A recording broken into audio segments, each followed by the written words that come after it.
नमस्कार मित्रों, आप सभी का स्वागत है मेरे YouTube channel the Mohan Rao Murthy show पर। और इस शो की एक कड़ी है जीवन की पगडंडी।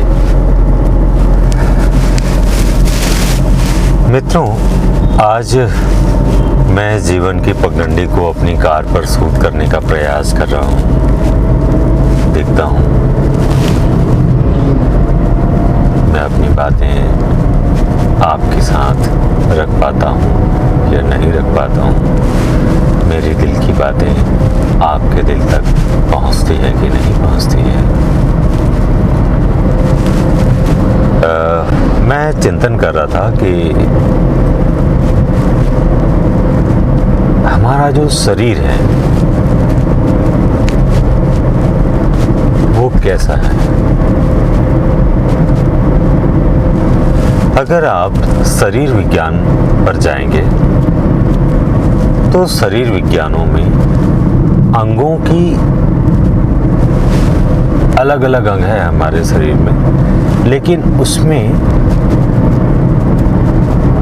उस शरीर को चलाने के लिए जिस ऊर्जा की ज़रूरत होती है वह होती है इच्छा शक्ति और मन। वो दोनों चीज़ें नहीं है शरीर में। आप देखेंगे, आपको फिर लगेगा कि मैं फिर कहीं आध्यात्मिक की बातें तो नहीं कर रहा हूँ आपसे। ऐसा नहीं है। मेरा ये प्रसंग इसलिए भी आया कि क्या जब आपका शरीर काम करना बंद कर दे तब आप क्या करें। आपके मन में कैसे कैसे विचार आएंगे। विचार ये आएंगे कि मैंने ऐसा क्या किया था भगवान जिसकी सज़ा मुझे मिली। मैंने ऐसा क्या किया था भगवान। आप किसे कह रहे हैं? ईश्वर को कह रहे हैं। अपने आप की बातें आप ईश्वर को शेयर कर रहे हैं। लेकिन वास्तव में जब भी शरीर असहाय हो जाता है, हम किसी दूसरे के सहारे हमारा जीवन, हमारा ये शरीर चलाना होता है, उस परिस्थिति में आप क्या सोचते हैं? कैसा होना चाहिए? क्या सोचना चाहिए? मेरे साथ भी ऐसी ही एक घटना घटी। मैं भी निसहाय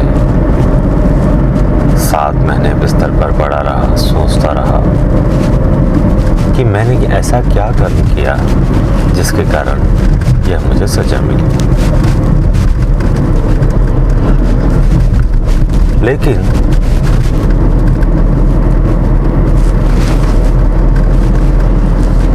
लेकिन यह है कि मैं सोचता रहा कि भाई कैसे मैंने ऐसा क्या किया जिसके कारण मुझे ये सज़ा मिल रहा है। मेरा शरीर ऐसा हो गया, कल चल पाऊँगा कि नहीं चल पाऊँगा।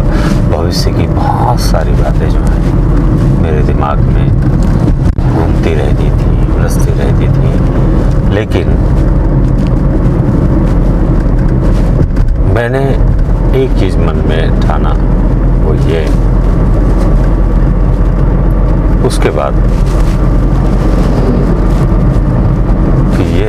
कि शरीर हमें बहुत सुख देता है, हमारी सभी इंद्रियों का सुख देता है। लेकिन जब शरीर को कुछ समय अपने आप को सुधार करने के लिए समय मांगता है, शरीर आपको समय मांगता है, तब आप दुखी हो जाते हैं और रोते हैं, बिलखते हैं। और जिस शरीर के अंदर आत्मा रहती है उस आत्मा को भी आप तकलीफ पहुंचाते हैं। आत्मा शरीर से, मानो ऐसा लगता है कि आत्मा शरीर से कह रही हो कि तुम अब मेरे लिए रहने लायक नहीं रहे, तुम्हारा एक अंग खराब हो गया, अब मैं कैसे जीऊँगा। जब आप कहते हैं कि मैं कैसे जीऊँगा, ये अंग कैसे काम करेगा, तो क्या आप उसको मानते हैं कि जिस शरीर ने आपको इतना सुख दिया आप उसी पर प्रश्न चिन्ह लगाते हैं? यह गलत है, बहुत ही गलत। जब शरीर को कोई समस्या होती है तब हम डॉक्टर के पास जाते हैं और डॉक्टर जो है उसका इलाज करता है। हो सकता है इलाज में कुछ समय लग जाए। इस समय शरीर को भी हमें अपने शरीर को भी आत्मबल से मजबूत करना चाहिए। आप ऐसा माने, चूंकि अभी मैं बहुत कीमती कार है, बस में थोड़ी सी खराबी आ गई तो वो वर्कशॉप पर है। हॉस्पिटल भी शरीर के लिए एक वर्कशॉप है। आप अपने शरीर को वर्कशॉप पर सौंप दीजिए और अपने शरीर को आत्मबल से, अपनी इच्छा शक्ति से मजबूत कीजिए। शरीर अपने आप ही उन अंगों को सुधार देगा। मेरा यकीन मानिए, कुछ बातें तो पूरी नहीं है। योग में एक है निद्रासन। निद्रासन में आप जो है अपने शरीर के एक एक अंगों का आंख बंद करके ख्याल करते हैं। उसके पीछे एक कारण है, रीज़न है।